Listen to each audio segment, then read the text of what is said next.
अस्सलाम वालेकुम viewers, this is me नायाब अब्बासी। हमारे आज के प्रोग्राम में हमारे साथ एक इंटरनेशनल स्टूडेंट काउंसलर मौजूद हैं जो फ्रांस जैसे ड्रीम स्टडी डेस्टिनेशन के लिए रास्ते आसान बनाते हैं। अपने प्रोग्राम में वेलकम करते हैं साइका नाज को और उनसे जानते हैं कि आईफिल टावर तक का सफ़र सिर्फ पोस्ट कार्ड तक क्यों महदूद रह जाता है। अस्सलाम वालेकुम साइका। वालेकुम अस्सलाम। साइका, सबसे पहले अपने बैकग्राउंड के हवाले से बताएं, अपने एक्सपीरियंस के हवाले से बताएं कि आपका बैकग्राउंड क्या है, आप कितने टाइम से आप सर्विसेज दे रही हैं, और दूसरा आप हमें ये बताएं कि स्पेशली फ्रांस के स्टूडेंट्स के साथ आपका एक्सपीरियंस कैसा रहा। जैसे कि नायाब आपने पूछा मेरा एक्सपीरियंस कैसा रहा और कितने टाइम से मैं कंसल्टेंसी फील्ड में हूँ। अल्हम्दुलिल्लाह मेरे 4 साल हो चुके हैं इसी कंपनी में, और सबसे पहले मैं एज अ काउंसलर आई थी, फिर सीनियर काउंसलर और फिर एज अ ब्रांच मैनेजर मैं इसमें काम कर रही हूँ। सही। और फर्दर आपने नेक्स्ट जो पूछा फ्रांस के स्टूडेंट के साथ कैसा मेरा एक्सपीरियंस रहा है। अल्हम्दुलिल्लाह 100+ वीज़ाज़ हमारे फ्रांस पब्लिक प्राइवेट के लगे, जो ये लास्ट हमारा समर इनटेक क्लोज हुआ है। बहुत अच्छा एक्सपीरियंस रहा है बच्चों के साथ। सही। अच्छा साइका, बताएं कि आप फ्रांस की डेस्टिनेशन क्यों रेकमेंड करती हैं स्टूडेंट्स को over UK, US, Canada, New Zealand और नायाब असल में मेरा डिफरेंट यूनिवर्सिटीज़ के अंदर सेमिनार्स वगैरह हुए हैं, पर्सनली मेरे स्टूडेंट के साथ डिस्कशन हुए इस चीज़ पे, तो मैंने यही ऑब्जर्व किया और यही रिजल्ट निकाला है कि मोस्टली हमारे स्टूडेंट एक मिडिल क्लास फैमिली से होते हैं, और वो इस डर की वजह से कि बजट बहुत ज़्यादा आ जाएगा, बाहर कैसे अप्लाई करें। तो ये कॉन्सेप्ट मैं आपकी वीडियो के थ्रू ये भी उनका क्लियर करना चाहती हूँ।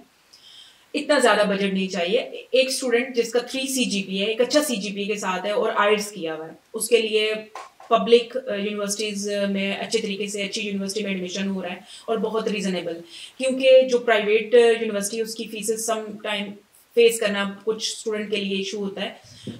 जो पब्लिक यूनिवर्सिटी है जो है वो मेन एलिमेंट जो है वो बजट होता है, जो रिकॉर्ड बनता है स्टूडेंट बाहर नहीं जा सकता। सही। अब अगर स्टूडेंट का मैं एक एग्जांपल देती हूँ, एक स्टूडेंट है उसका BS उसने किया हुआ है, उसका 3 CGPA और उसने 6.5 आइल्स लिया हुआ है, तो उसका जो बजट आएगा पब्लिक यूनिवर्सिटी के अंदर पाकिस्तान से वो 5 to 6 लाख का आएगा। बहुत रीजनेबल है।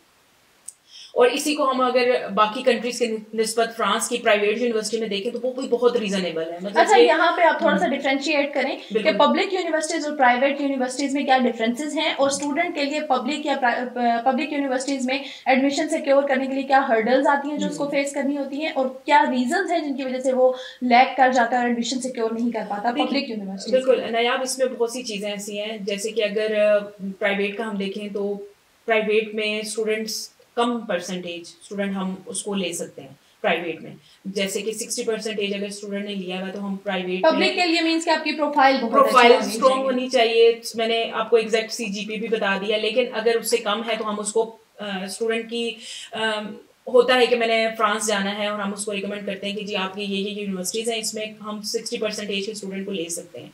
लेकिन अभी नया बहुत सी चीज़ें जैसे हर्डल्स में आ जाता है, SOPs आ जाता है, स्टूडेंट को बहुत होता है कि मैं कैसे बनाऊँ इसको स्टेटमेंट ऑफ द पर्पस, मतलब वो बहुत वैल्यू रखता है कि आपका एडमिशन सिक्योर होता है। सही। उसकी बात होती है CV, यूरोपा CV चाहिए होती है, जो मोस्टली स्टूडेंट को पता ही नहीं है कि CV कौन सी होनी चाहिए। फिर डिफरेंट डॉक्यूमेंट्स होते हैं जो हम प्रॉपर 1 by 1 स्टेप के साथ हम बिल्कुल उनको गाइड करते हैं। फर्स्ट स्टेज पे मैं गाइड करती हूँ, उसके बाद हमारी एडमिशन टीम भी ठीक स्टूडेंट के साथ होती है और वो स्टेप बाय स्टेप। अच्छा, फ्रांस क्योंकि वहाँ की नेशनल लैंग्वेज जो है वो फ्रेंच है, तो आप मुझे बताएं कि वहाँ पे इंग्लिश टॉट प्रोग्राम्स अवेलेबल होते हैं, वैरायटी ऑफ प्रोग्राम्स अवेलेबल होती है। बिल्कुल नायाब, इंग्लिश में सारे कोर्सेज जो भी उनको यहाँ से स्टूडेंट जाते हैं पढ़ाए, लेकिन अपनी लैंग्वेज वो ज़रूर पढ़ाते हैं। फर्स्ट सेमेस्टर के साथ ही वो अपनी लैंग्वेज पढ़ाना शुरू कर देते हैं।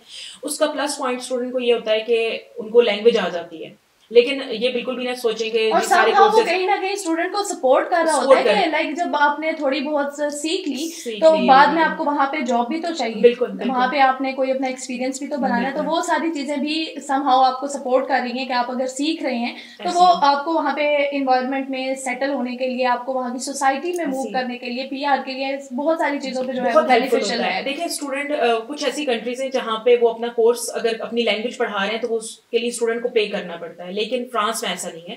फ्रांस में फ्री ऑफ कॉस्ट वो अपनी लैंग्वेज साथ पढ़ाते हैं। इंटरनेशनल स्टूडेंट्स के लिए एक बड़ा प्लस पॉइंट है। दूसरी मैं आपको ये चीज क्लियर कर दूं, जैसे कि फ्रांस में मैंने आपको पब्लिक यूनिवर्सिटी का बताया है, बहुत सी ऐसी हैं जिसमें हम स्कॉलरशिप डील कर रहे होते हैं।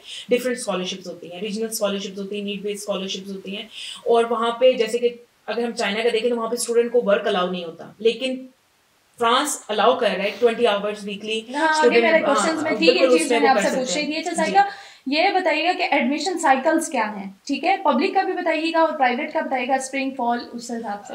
पब्लिक के लिए हम जस्ट वन इनटेक को डील करते हैं, सितंबर इनटेक होता है, ठीक है, उसमें पूरे साल में एक ही दफा होता है, वो बिग इनटेक होता है, उसी में पब्लिक यूनिवर्सिटी के लिए। और बाकी प्राइवेट के लिए जैन इनटेक मिल जाता है, फेब इनटेक होता है, मार्च इनटेक होता है, डिफरेंट इनटेक्स मिल जाते हैं।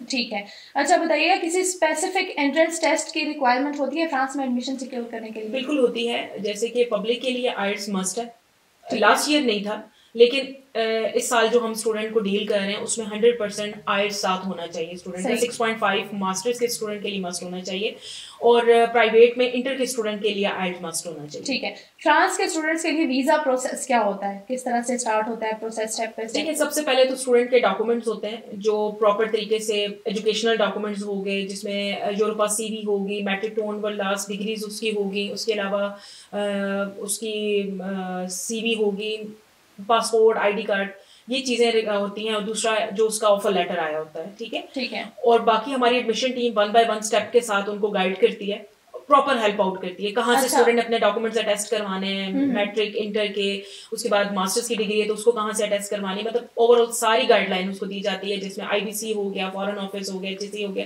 ये स्टेप बाय स्टेप गाइड किया जाता है कि कहाँ से आपने अपने डॉक्यूमेंट्स अटेस्ट करवाने हैं। उसके बाद वीजा फाइल हमारी एडमिशन टीम करती है। सही, ओवरऑल हर चीज स्टूडेंट के साथ डिस्कस की जाती है। वीजा के लिए जो फाइनेंशियल डॉक्यूमेंट्स हैं वो क्या है, उनकी क्या रिक्वायरमेंट्स हैं? बैंक स्टेटमेंट चाहिए होती है, और फर्स्ट ब्लड रिलेशन में से स्टूडेंट अपनी यूज कर सकता है। ओल्ड अकाउंट है तो 3 मंथ्स की फ्रेश यूज होगी, और अगर फ्रेश अकाउंट है तो 6 मंथ की चाहिए होती है, और ये मस्ट होती है। ठीक है, कैंपस ट्रांस इंटरव्यूज को लेके स्टूडेंट बहुत ज्यादा जो है वो कंफ्यूज्ड हैं और कतराते भी हैं, उस हवाले से थोड़ा सा बताएं। सबसे पहले तो मैं यही कहूंगी कि हमारे स्टूडेंट 2 चीजों से बहुत ज्यादा डरते हैं। एक तो जब स्टूडेंट से कहा जाता है कि आइल्स करना है तो वो ऐसे घबरा जाता है कि पता नहीं मैंने उसे क्या कह दिया है। सही। तो मैं आपकी वीडियो के थ्रू ये एक चीज क्लियर करना चाहूंगी कि आइल्स से डरे नहीं, उसको फेस करें, क्लासेस लें प्रॉपर तरीके से, तो इंशाल्लाह आइल्स कोई इतना मुश्किल नहीं है। वो आपके लिए एम्बेसी के टाइम भी आपको बहुत हेल्पफुल होता है, और नेक्स्ट जब आप वहाँ जाते हो कैंपस ट्रांस के टाइम भी समहाउ आपको वो हेल्प कर रहा होता है, क्योंकि आपकी स्पीकिंग, आपकी लिसनिंग, सारी चीजें होती हैं उसमें। और उसमें नयाब ये चीज है ना कि जब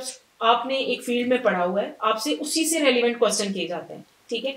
जब आपको वो क्वेश्चन कर रहे हैं तो आपको उसका क्वेश्चन समझ में आ गया, आप उसको आंसर इजीली दे सकते हो, ठीक है। हमारे स्टूडेंट का क्या होता है कि वो अंडरस्टैंड नहीं करते, और मतलब हमारी तरफ से हेल्प की जाती है कि स्टूडेंट को प्रॉपर हम इंटरव्यू की तैयारी करवाते हैं, बिल्कुल उसकी प्रॉपर सेशन होता है, उसको तैयारी करवाई जाती है, क्वेश्चन बताए जाते हैं।